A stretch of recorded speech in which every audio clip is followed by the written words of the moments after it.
kaya mo siyang tapusin siguro within less than a year. Magkano po yung naabot po yun? Naabot about ng siguro mga 4 to 5 M. Lahat-lahat na yun. Po, madali lang po ba nakahanap ng trabaho? Ay, hindi. Natenga ako. Lahat naman ng industry may kalokohan, di ba? Meron din kasi yung hindi magandang gawain. Tinatawag nilang padding eh. Wag nilang gagawin yun. Organizations na binabayaran mo sila, pinapadding nila yung oras mo. Target mo is 500 hours. So, magbabayad ka ng 5 million or lower. Or tawag nila dun is easy money kasi wala eh, hindi ka naghirap eh. May weather, may bagyo. Talagang sinasabi kong pinaghirapan mo talaga yung sweldo mo that day. Malakas ang hangin. So, lahat ng mga skills mo, maano mo. Pad kami ng Hong Kong, katatapos lang ng bagyo, malakas talaga yung hangin. Pumupunta kami sa airport na parang nakatagilid yung cockpit. Dumidiretso ka pero parang nakatagilid. Pag medical, syempre, unang frontliner dun is yung mga FA. Cons ng pagiging piloto is yung cost. 5M.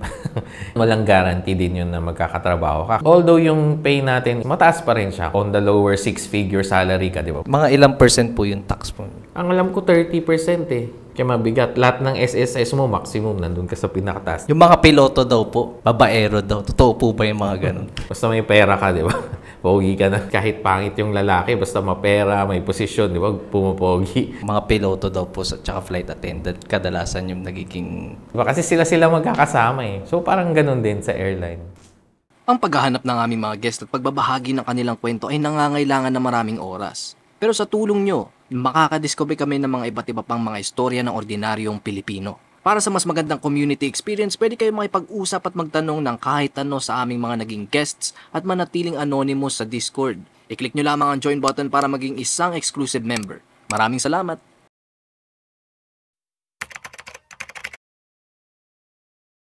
Hello, good day. My name is and I was a pilot for about 5 years working with the airlines. I flew the Airbus 320 as a first officer and then as a captain for the Dash 8 Bombardier Q400. Well, syempre, di ba, nung bata ako, syempre lumaki kasi ako sa Benguet. So, yung kung saan ang Baguio doon.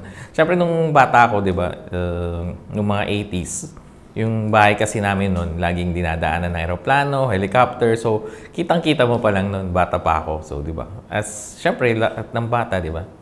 Gustong may dream, di ba? Hindi ko naman alam na mangyayari yun sometime in the future. Pero syempre, nung bata ko, yun ang parang gusto kong, maging trabaho or maging someday. So, eventually, napupush back siya ng napupush back. Hanggang sa, yun, nag-college. Ibang kinuhang course, then nagtrabaho, then bumalik, nag-law. Then yung opportunity, kasi kasikatan ng Facebook noon parang boom na boom. So may mga nag-a-ads na.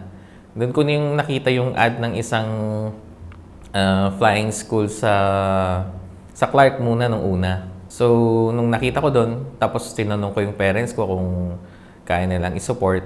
So sabi na kaya naman. Pumunta ako tapos kinuha ko lahat ng test, medical, meron ding exams, pumasa naman lahat.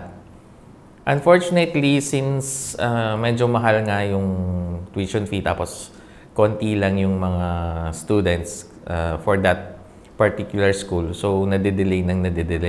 Then I have a friend na may brother-in-law na working as a airlines, as a captain na doon. Then, nag-ask ako ng advice kung anong pwede kong gawin kasi nade-delay So, sayang yung oras.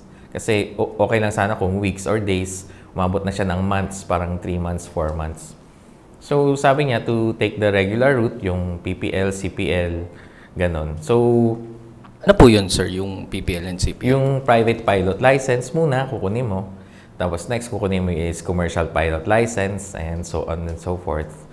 Mga instrument rating, ganun. Sorry po. Yung commercial po, ito po yung mga sinasakyan po ng mga tao papunta sa ibang... Yun na. Qualified ka ng magpalipad ng na may bayad, parang ganun. Parang di ba sa license natin, may professional driving license. Yung pwede ka you can work as a driver. Ganun din dun. So, commercial pilot. Yung private po, ano po yung kadalasan pinapalipad po? Ano yun? Pang sarili mo lang yun. Parang pwede ka magpalipad with family, with friends, ganun. Pero walang kapalit na parang sweldo or ganun. Hindi ka pwedeng mag-work sa isang company na sinusweldohan ka. Parang lang, parang driver's license lang. Ikaw lang talaga. Nag-inquire ako ng bang flying schools near. Unfortunately, walang magsta-start. Yung iba pa parang next year pa, ganon. Yung iba is medyo matagal, may waiting period. So, lumabas sa Facebook yung isang ad ng flying school sa Cebu. So, nagbakasakali ako na baka ito magsa-start anytime. Tumawag ako, tapos yun, sabi naman nila na magsa-start nila within the next 2 weeks. Tapos tinanong ko yung composition, kung ano yung mangyayari, ganon. So, mostly, sa flying school na to is foreigners yung mga students. So, pagpunta ko doon, parang 3 lang ata kaming Pilipino, parang spaced out pa. Puro mga Indonesians, Malaysians, ganon mga kaklase ko. So, since magsa-start na sila, tapos kasama na rin yung board and lodging, so wala na akong isipin sa pagsistayan, yun na. Pumunta na ako sa Cebu, doon na rin ako nag-aral ng basic flying. Sorry po, no, i-segue ko lang po konti. Na-mention niyo po kanina na nag-aral po kayo ng ibang course dati sa CALT, tapos iba po yung naging trabaho. Ano po yun? Bali, nung una, ang tinapos ko is computer engineering. Tapos, nag-work ako sa isang call center. Tapos after that, hindi ko nagustuhan. Siguro, syempre bata pa ako noon eh. Medyo na-shock pa ako sa nagtatrabaho sa gabi. So, tinapos ko lang yung 6 months. Tapos, before pa ako nag-work, nag-aral pa ako ng law. Since parang wala naman ako mapasukan as a computer engineer. So, yun, nag-aral ulit ako ng law. Tapos, nagkaroon ng parang job caravan, parang job fair, ganun. So doon, nag-inquire ako, tapos hindi ko alam, nakuha ko. Tapos nung tinanong ko kung saan yung location, akala ko Baguio. Dito pala sa QC, Quezon City. So nag-rush ako, ganun. So tinulungan naman ako ng ate ko, ganun, kasi nag-work na siya before sa Maynila eh. Para makapag-settle down, saan makastay yun. Tapos while working, parang na-feel ko na hindi for me. At that time, hindi for me. Kasi mag-work ka ng gabi, nagtitake ka ng calls. Tapos, although parang technical pa rin about computers, parang hindi pa right sa akin sa ganon. So, pagkatapos ng 6 months, next semester, nagtuloy ulit ako ng law. Tapos yun, natigil ulit nung dumating nga yung opportunity na mag-aral ng pagpipiloto. Di bali po, yung training po ng pagiging piloto, mga gano po siya katagal? Kung iisipin mo, kaya mo siyang tapusin siguro within less than a year kung ito ay dire-diretso. Ang problem kasi, syempre, pag lumilipad ka, hindi lang naman ikaw, may mga kaklase ka. Tapos may weather din, hindi naman lahat maganda yung weather para lumipad. Tapos meron ding exams na gagawin mo sa civil aviation, mga ganon. Tapos yung eroplano din, kung minsan nasisira, kailangan ayusin. So, nadidelay. So, siguro kung iisipin mo hanggang CPL siguro, parang okay na yung for me, mga 1.5 year, parang ganun. Kasi sa akin, natapos ko 15 months plus multi-engine noon eh. With instrument rating, 15 months lahat. So ano po pala ito, medyo mabilis lang siya kumpara po sa ibang mga courses po. Pero po, ito po yung parang palagi notion po ng tao, yung presyo po kapag nag-aaral po kayo ng pilot. Magkano po yung naabot po yun? Yun lang, nung time ko, ang total contract price ng hanggang multi-engine nung time ko is abot about ng, sabihin mo ng 1.4, 1.5 million. Noon, that's 2011. Buong po yun? Buong 15 months po yun? Buong 15 months yun. Tapos may clause kami na parang pag lumagpas ata ako ng 1.5 year, may babayaran ako sa board and lodging. Parang ganon. Parang separate. Parang yun ang inalat nila talaga 1.5 year para matapos. Doon naman po sa training, kamusta naman po ba siya? Madali lang po ba? O mahirap, nakakalito? Well, depende. Pag gusto mo talaga, di ba, masusurpass mo kahit sabihin lang gano'ng kahirap.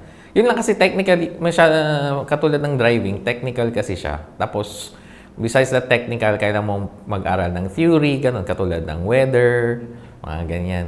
So, kung minsan parang medyo information overload kasi yung kailangan mong tapusin yung mga subjects na yun in a very short time of span, tapos kailangan mo pang mag-exam sa CAAP. So, parang ganun lang naman.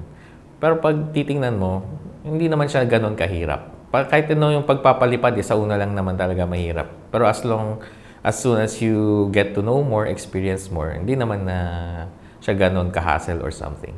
Parang nagiging second nature na Ang po second nature na yun. Nung pagka-graduate nyo naman po, madali lang po ba makahanap ng trabaho? Ay, hindi. Natenga ako ng medyo 1 year. Kasi wala namang kumukuha agad na off the bat. Dati, nung time ko.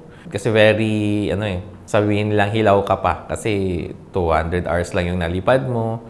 Wala pang masyado. So, nahirapan ako. More than a year naghahanap sa mga nag-iisda, agriculture, lahat. Nag-apply ako pero walang sumagot or something. Eh di po pala, mas mahirap po talaga makakuha ng trabaho pag kayo sa mga commercial po. Alam niyo po yung mga big brands na po ng... Medyo ganun. Medyo mahirap. Although, hindi naman sarado yung mga airlines. Hindi naman sila totally sarado. Yun lang. Siyempre, yung competition is tough kasi ang dami yung nag-a-apply eh. Ay po ba yun? Kasi nga po, di ba na-mention nyo yun, ayaw nila tumanggap kasi 200 hours na. Meron po bang parang technique para tumaas yung hours nyo po para mas madali kayong tanggapin? Well, technically, pwede ka namang lumipad in yourself, parang pondohan mo yung sarili mo para tumaas yung flying hours mo. Meron din kasi yung hindi magandang gawain, sabihin mo na. Meron kasi yung tinatawag nilang padding eh. Wag na wag nilang gagawin yun. Kasi bawal yun. Yung padding kasi is yung dinadagdagan mo yung oras mo na hindi mo naman talaga linipad. Siyempre, sa'yo, parang okay yun kasi tataas yung oras. Pero experience-wise, delikado yun kasi hindi mo naman talaga linipad eh. Wala ka namang experience, hindi mo na ranasan. So, yun. Basta dun sa mga nakikinig or ever, bawal yun, saka wag nilang gagawin yun. Yung logbook mo, dinagdagan mo ng oras. Technically, daya talaga siya. Sa papel, mapapakita mong nalipad mo. Pero pag tinanong ka, syempre, ibang usapan na yun. Or linipad mo yung aeroplano, di ba? Makikita nila na hindi ka kabagan ng kabihasa. Open secret naman, alam naman ng check. Kaya sinasabi nilang, huwag gagawin yung padding. Kasi meron yung lahat naman ng industry, may kalokohan, di ba? So, meron talaga yung mga ibang entities or sa yung organizations na na binabayaran mo sila, pinapadding nila yung oras mo, pinapataas. Pero hindi mo naman talaga linipad. Meron kasi yung mga ibang, wala naman dito sa labas na airlines na i-hire ka nila once na nagbayad ka. Parang ginagaranti lang nila na malilipad mo, kunwari 500 or 1,000 hours, para mag-guarantee lang nila na, mag-guarantee mo lang na pwede ka nang mag-apply sa ibang airline. Kasi syempre bawat airline may hinahanap silang minimum flight hours. Kunwari sa Airbus, gusto nila minimum 500. Since wala kang work, although type-rated ka ng A320, hindi mo talaga maabot yung 500 hours or 1,000 kasi wala kang work eh, hindi mo malipad eh. So, ang gagawin mo is, may mga organizations na offeran kanila na bayaran mo sila, tapos papalipad ka nga ng Airbus 320, para kunwari, target mo is, usapan is 500 hours. So, magbabayad ka ng certain amount. Depende kung 5 million or lower or maybe higher. Babayad ka sa kanila, tapos lilipad ka. Yun lang, talagang lilipad ka naman. Yun lang, parang ang pangit doon is nagbayad ka na medyo sketchy, kumbaga. Pag ganun po, wala naman po ba na-i-scam sa mga ganun? Meron siguro kasi, at saka kung may na-scam, mostly hindi sila magsasalita. Kasi syempre, di ba, parang nagbayad ka for something na sketchy na to begin with. Mga gano'n po katagal bago po kayo nakakuha ng work? 1 taon mahigit. Tapos, siyempre marami kasi akong pinasang resume noon eh. Tapos ito, may tumawag nga yung isang airline. Tapos in-interview ako. So, ganun, pumasa naman. Tapos, tinanong nila ako kung willing akong magbayad nung sarili kong type rating para tanggapin nila ako. So, sabi ko, oo. So, yun, nagkaroon ng memorandum of understanding. Kinuha ko yung type rating. Tapos nung natapos na yung type rating, yun, in-employ naman nila ako. Okay lang po bang pa-explain lang po ano po yung type rating po? So, pag lilipad ka kasi ng eroplano na yung mga medyo malalaki or something, o mga jet, ganun, kailangan mong maging type rated sa isang aircraft. Kunwari ng Airbus, kailangan matrain ka muna doon bago ka ma-qualify na magpalipad. Parang ganun lang. So, yung type rating, pinapakita na qualified ka na lumipad nung eroplanong yun. Overall po, magkano po lahat-lahat yung nagastos nyo from training to lahat-lahat na po? Pag lahat-lahat. Kasi noon, ang parang siningil sa akin sa type rating is about, nasa 30,000 USD ata eh. So, mga 1.5 din. So, siguro lahat ng ginastos ko plus personal, kasi nasa Cebu ako noon. Siguro mga 4 to 5 M dati. Lahat-lahat na yun, plus yung mga gastos ko na sarili. Ganun. Oo, medyo mabigat talaga siya. Pagka kunwari po, hindi ko kayang magbayad ng mga yung million sa para po sa training. Meron po bang ibang way para maging piloto po ako? Pwede naman silang mag-apply ng scholarship. Meron naman yung sa Philippine State College of Aeronautics ata. Pwede naman silang mag-apply ng scholarships.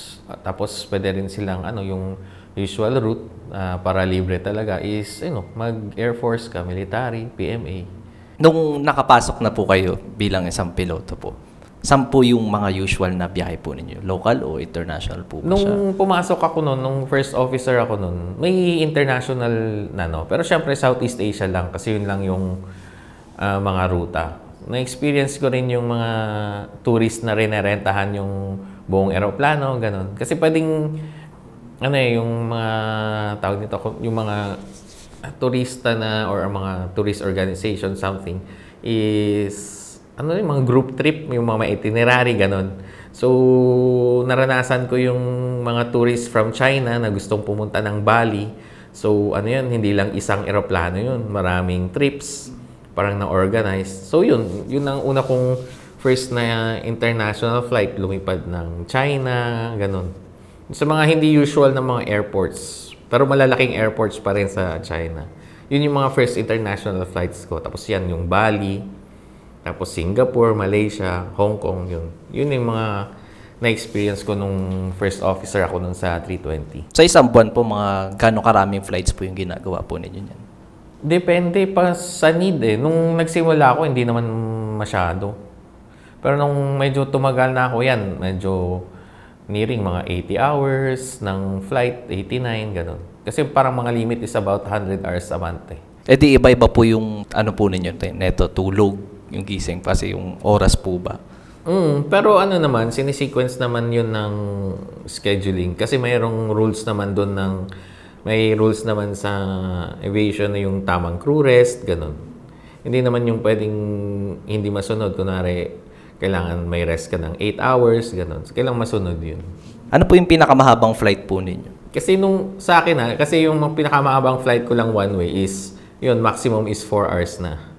Kasi ang maximum namin a day to work is about 8 hours. So, syempre, yung para ma-maximize ka nila, yung lipad mo is hindi dapat lalagpas ng 8. So, malapit-lapit na sa 4 hours per trip. Eh, paano po yun pagka mahaba po yung flight? May po ba kayo? May idea? Ano po yung ginagawa doon? May tinatawag na second officer, parang relief pilot para pumalit. So, may extra crew na sumasampa. Pag yung sa mga malalaking airlines na or katulad mga wide body, yung iba meron talagang bunk, separate bunk kung saan sila natutulog. Pero kung katulad yan, mga Airbus 320, maliit lang, or sira yung bunk or something, doon na rin sila sa upuan ng mga pasahero. Ginagawa lang ng airline is binablock. So, bawal doon yung mga pasahero. Or pag ina-arrange na yung flight or binubook, hindi siya pwedeng upuan ng pasahero. So far po, ano pong masasabi po ninyo? Nakaka-stress ba siya? O medyo relaxing naman? Well, syempre, lahat naman ng work may stress, may Syempre, stressful siya pag yung marami tayong mga pasahero, lalo na sa mga holidays, ganyan. Tapos pag nade-delay yung flight dahil sa weather, sa technical problem sa aeroplano, syempre nakaka-stress talaga yun. So, yun yung talaga mga stressful. Syempre, pag mahina yung lipad, tapos all normal naman, tapos uuwi ka ng normally, parang okay lang kasi wala namang weather, on time, tapos magaan lang yung lipad, hindi naman kayo nagkaroon ng any problems with the passengers. Yun yung mga, tawag nila dun is, may term yung mga joke nila parang easy money kasi wala hindi ka naghirap eh. Pero pag yung time mo na lumipad na may weather, may bagyo, yun talagang sinasabi kong pinaghirapan mo talaga yung sweldo mo that day.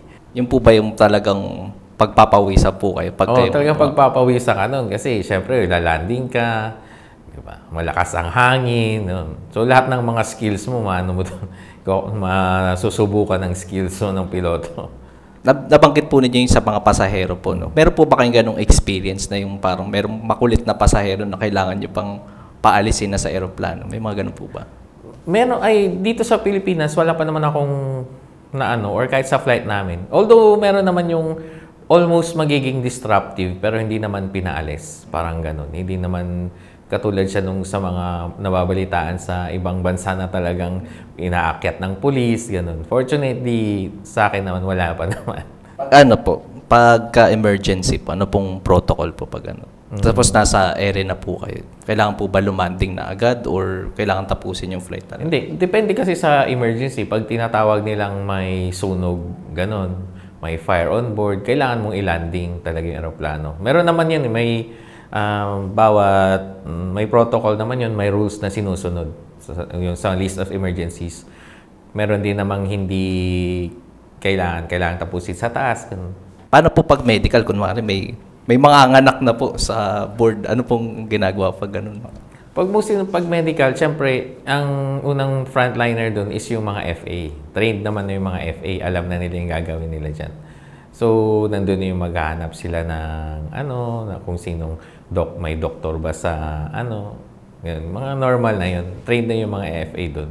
So, for you, syempre, kung ikaw nasa captain, kung nasa yun yung decision, maglanding sa pinakamalapit na airport, or ituloy ba yung to the original destination, ganun. So, hindi naman basta-basta ganito mangyayari, parang fix.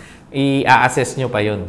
So, marami pang gagawing decisions, kung kaya ba nung babaeng or mga anak na talaga.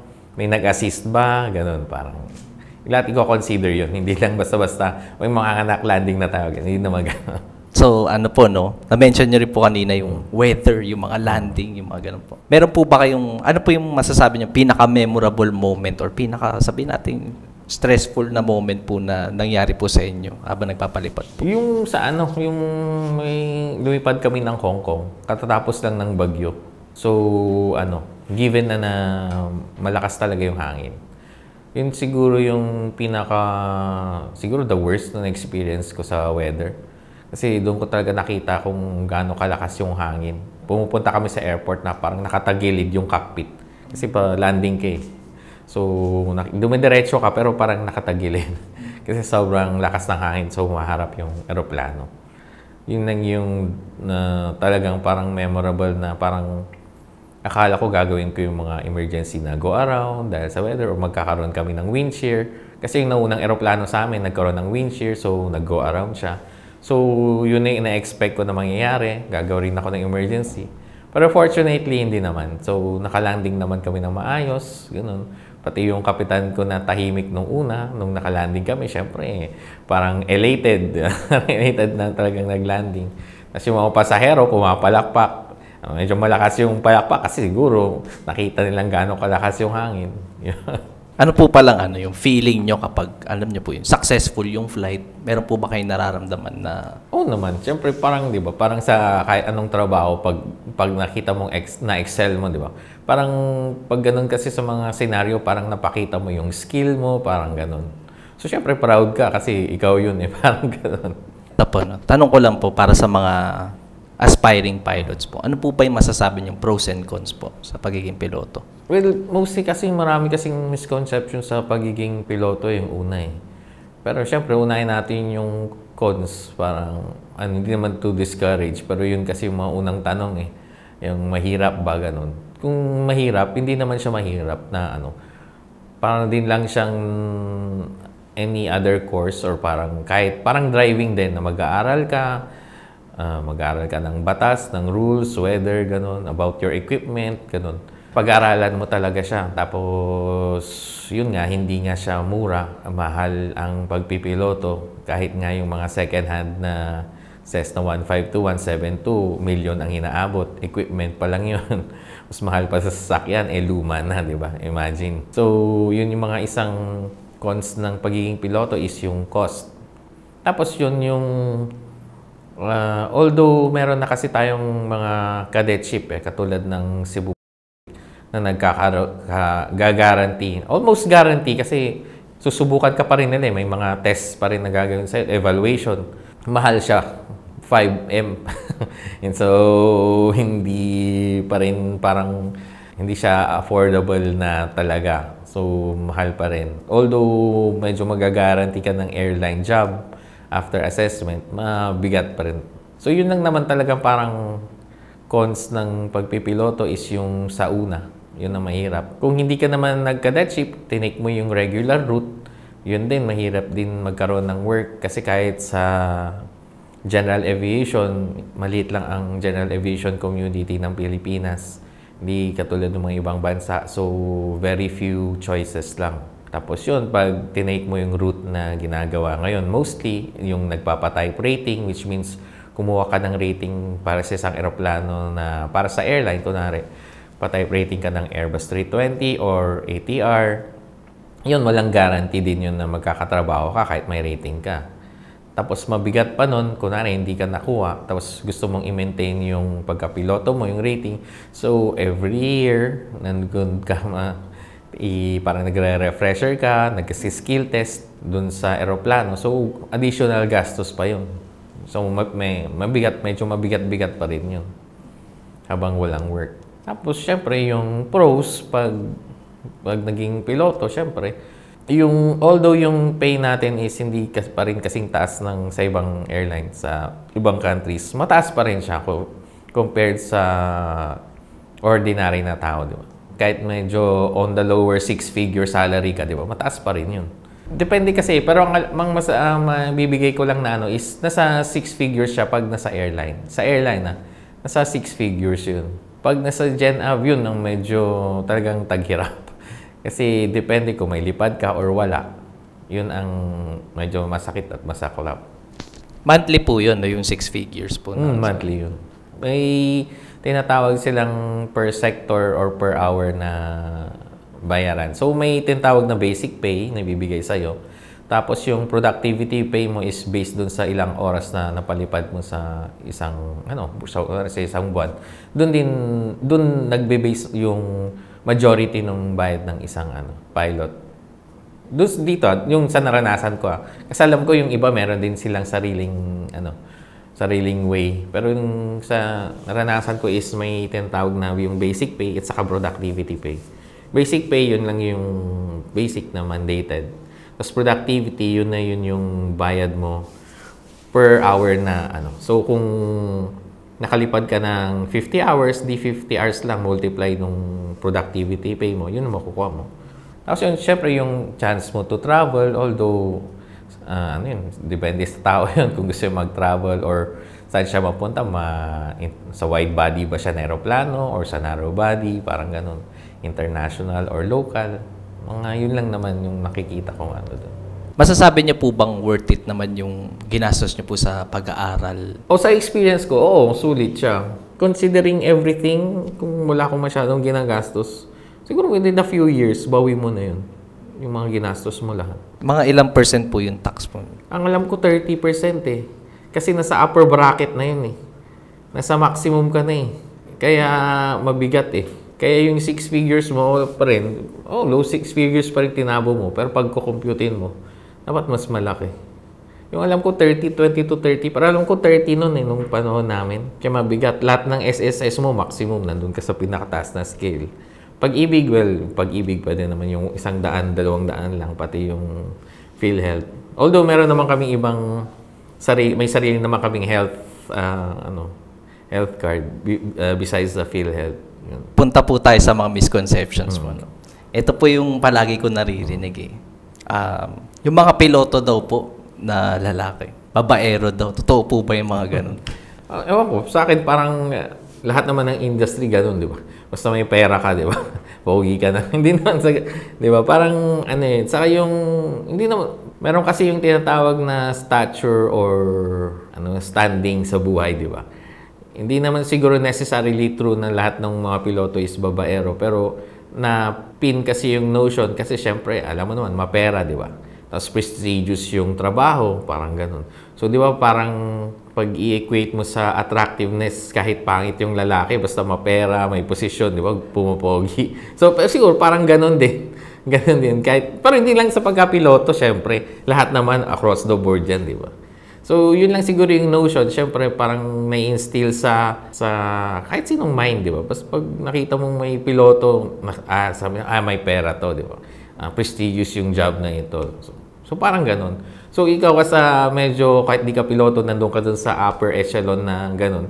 Parang lumalakas yung loob mo, di ba? So, yun lang yung sa tingin ko. Sa mga ano po ba? May mga, kasi ito po naririnig ko rin po lagi. Yung mga piloto daw po at saka flight attendant, kadalasan yung nagiging magkasama po. Alam nyo na. Totoo po. May mga napansin po ba kayong ganun? Well, syempre, although alam ko naman may mga pilots na nakapangasawa ng mga FAs, ganun.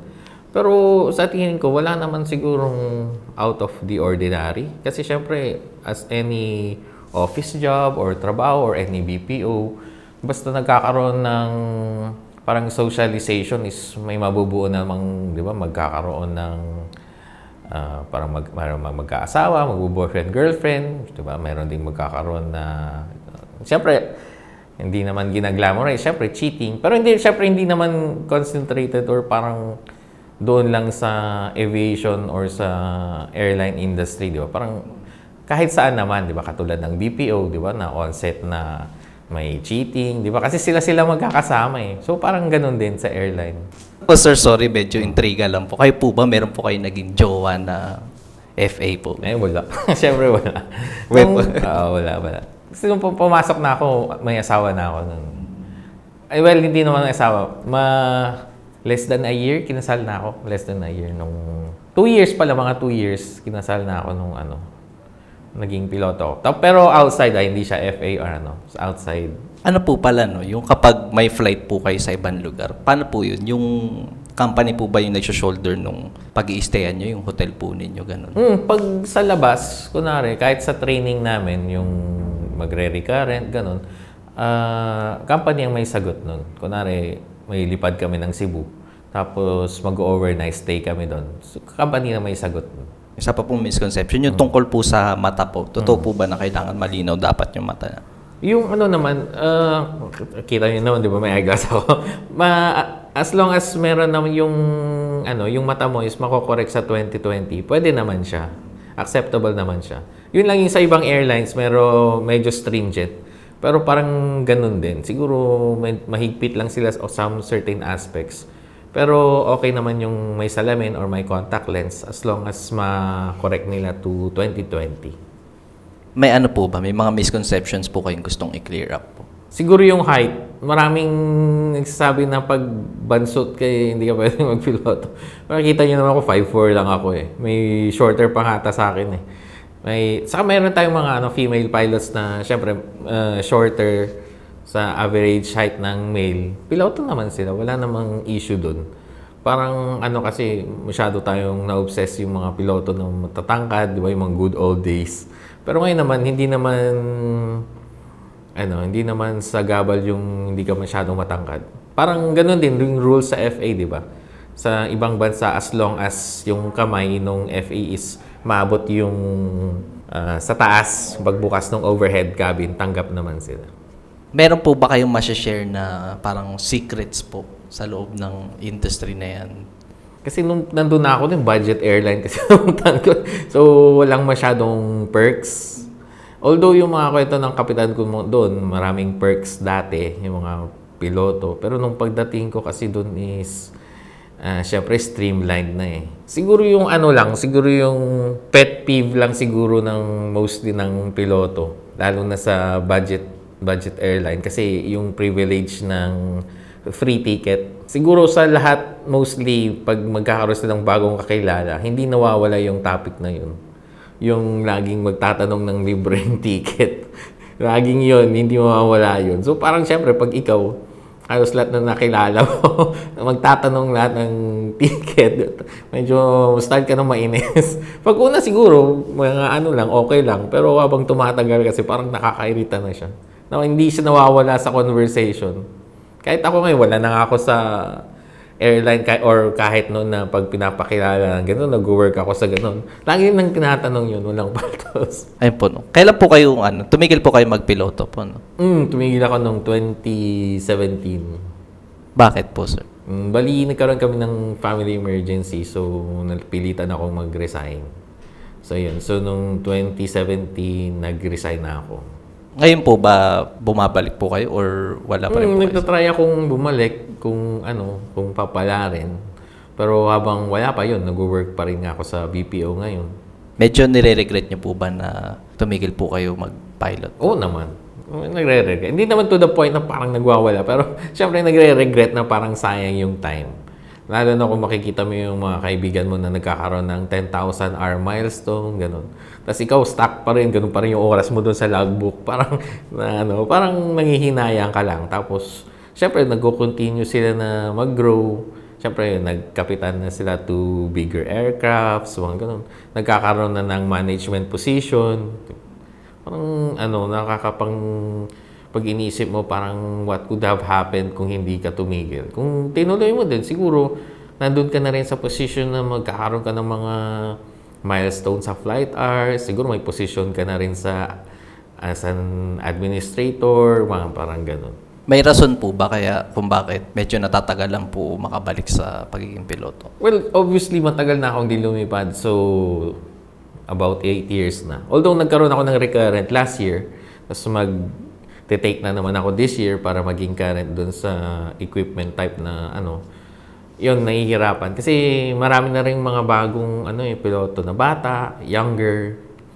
Tapos, syempre, although yung health ko naman hindi eksaktong sagabal, pero syempre habang tumatanda ka, di ba, nagkakaroon ka ng mas maraming checks, ganun, kaysa compare sa mas bata. So, syempre, isang i-consider rin yun. Katulad ako, di ba, may hereditary yung pagka-diabetes, high blood pressure, di ba, compared sa bata na syempre hindi pa nag-onset na adult diabetes, mga parang ganun. Tapos saka mas tinatawag lang mas fresh yung knowledge nila kasi from out of school eh. So buong-buo pa. Ako medyo matagal na akong walang refresher ng ganong knowledge, tapos yun pa, tagal nang di lumipad. So medyo dehado. Yung license renewal, madali lang naman. Kasi katulad nung sa akin, nag-renew. Okay naman din yung medical ko, ganun. Tapos, yun lang, syempre mabigat din kasi magta-type rating ka na naman. Diba? Parang i-renew mo kasi matagal na akong di lumipad eh.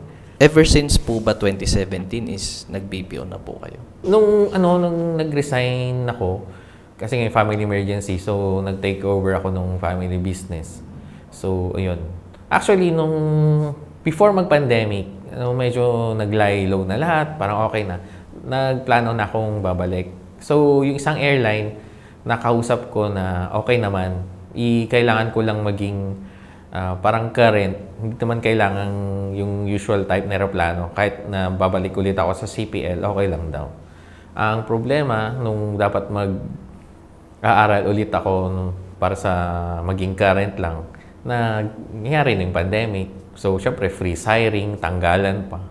Ayun, wala na. Pagka ganun po ba, matagal-tagal hindi nagpapalipad, nagte-training po ba ulit? May number of years ganun na di-determine naman ng civil aviation. Tapos i-decide na kung anong dapat mong gawin para maging current ulit. So, since matagal akong walang lipad, nung tinake ko is about 7 years na. So, nag-refresher ulit ako. Nagkaroon ulit ako ng almost 40 hours na nag-training sa simulator ulit. Di sir, gastos po ulit yun. Gastos ulit yun na. Almost mag 1M na naman. Para lang maging current ulit. Tingin niyo po ba soon is makakabalik na po kayo? Hindi ko naman alam, pero hopeful. Pero just in case na hindi ako mabalik, kaya ako pumili ng ibang trabaho, di ba? Ng ibang medyo align sa akin interest. Kaya gano'n. Kasi although hopeful naman ako, parang wini-wish ko, pero just in case, di ba? So magandang may another career path if just ever hindi siya nag-work out. Pero pag nakabalik po kayo, tingin niyo po ba, na yun? Hanggang sa pagtandaan niyo na po yun? Oo, hanggang sa pagtandaan na yun. Kasi sa sarili ko, ang goal ko, since napakapalipad na ako ng narrow body, siguro bago ako mag-retire, gusto kong makalipat sa mas malalaking eroplano. Mga wide body. Before man lang kahit mag-retire, parang gano'n. Ano po yung mapapayo nyo sa mga aspiring pilots po? Ayun, syempre, dun sa mga aspiring pilots, yung dapat yung passion is yung passion na magpiloto. Yung hindi mamamadal yung kanilang pag-iisip na gusto ko magpiloto kasi mataas ang sweldo, ganun. Parang namamadal yung look out pa. Yung outlook pala, yung namamadal yung outlook mo sa gusto mong pagiging trabaho. So, sa akin, mas maganda kung maging true sila sa essence ng pagpipiloto kasi gusto mo magpiloto, ganun. Kaysa yung mamadal siya na gusto mo ng pera, babae, or what, di ba? Parang hindi na siya magiging aligned. Parang gusto mo ang goal na hindi tama yung mga gusto mong maging ma-earn. So, dapat keep true lang na bakit ka gusto mong magpiloto kasi gusto mo talaga magpiloto. Ano po yung final message niyo po sa mga nanonood po? Yun lang siguro, kasi ako nagpiloto ko kasi naglakas ng loob ako eh. Siguro sa every opportunity, lagi nilang i-grab kasi hindi mo naman malalaman kung ano talaga makukuha mo eh. Kahit naman nag-decide ako magpiloto, hindi ko nga alam na babayaran ng parents ko yung tuition ko, di ba? Kasi kahit pa paano, alam ko naman medyo may difficulty rin mag-produce ng ganong kalaking pera. Pero kung hindi ko tinry, siguro kung dahil nga nanghinayang ako sa pera or dahil nagkaroon ako ng alangan, siguro hindi ko ma-experience yung maging piloto. Pero since that na ginagrab mo yung every opportunity, hindi mo malalaman yung magiging result. Kahit na mabigo ka man, at least alam mong mabibigo ka. Eh kung naging successful ka pa, di ba? So magiging lang siya, parang lifetime regret. So yun yung mapapayo ko na pag dumating yung opportunity, just grab mo. Kahit mag-fail ka, at least alam mong nagawa mo. Kaysa hindi mo siya ginawa. Kung gusto nyo manood ng mga dokumentaryo galing sa mga interviews namin, huwag nyong kakalimutang i-check ang isa pa naming YouTube channel, Off the Record Beyond Borders. I-click nyo lang ang link sa description. Maraming salamat!